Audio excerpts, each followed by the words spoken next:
The case of the Glock pistol, 300 rounds of ammunition and the former SAS Sniper has captured the imagination of the public and sympathy from the Prime Minister.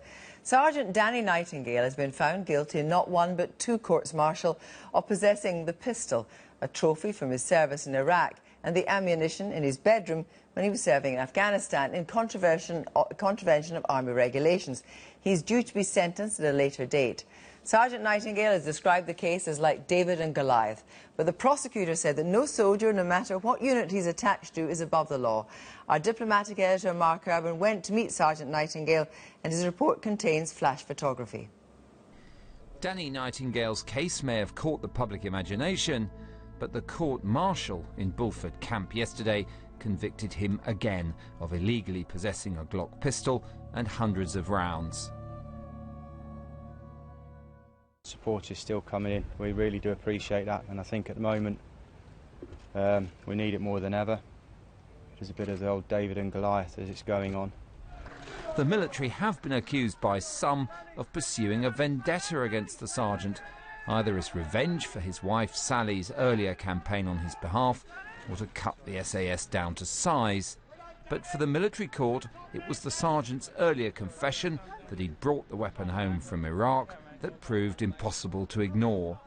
The pistol that was found in the back bedroom, I got that off someone I was working with in Iraq 07, bought it back from Iraq. It was a war, I don't know how you explain, a war trophy. It came back.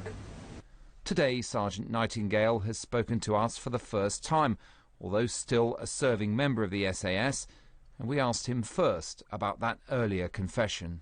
They asked me the questions and I answered, and I answered as I think a lot of people have seen in the media, and that's what I believed was correct at the time.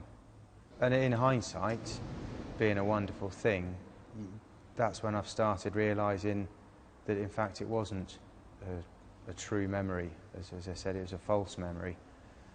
But at that time, for me it was true, but the confusion was I couldn't nail down the specifics in terms of who exactly gave me the pistol, where exactly was I in terms of space and time. And I'm starting to realise more and more. I mean, we're still evolving, so I can fully appreciate and understand people having difficulty with the concept of confabulation.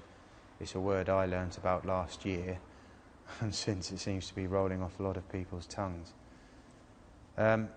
That's essentially confusion about what happened when? Or?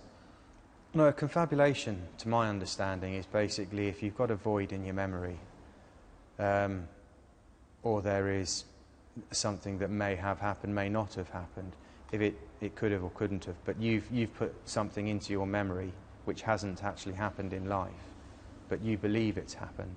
He tried and failed to convince the court that this confusion resulted from brain damage he'd suffered after collapsing in a marathon in the Amazon. As a member of the Special Forces, Sergeant Nightingale served in Afghanistan and Iraq. Their work there involved hundreds of raids against suspected terrorists. Often they encountered heavy resistance and captured plenty of weapons. For much of the time in Iraq and Afghanistan, the SAS operated some distance away from conventional British forces under American Special Operations commanders. They developed a considerable degree of independence, their own procedures, a distinctive way of doing things. Now there are those in the MOD who'd like to get them back under firmer control. Is there an element, do you think, in this of some people in the MOD or the Army more widely wanting to make an example of you to prove that the same rules apply even in the SAS? Very much so. Yeah, I do believe it is almost an example to be made of. I think there's a concern that there are weapons that are being sold from military sources onto the open street. Just unfortunately, I think this is the wrong case to have an example made of. Do you think the kind of tolerances or the rules on this kind of thing, bringing back weapons, trophies, whatever you want to call them, have changed since you were involved in the Army?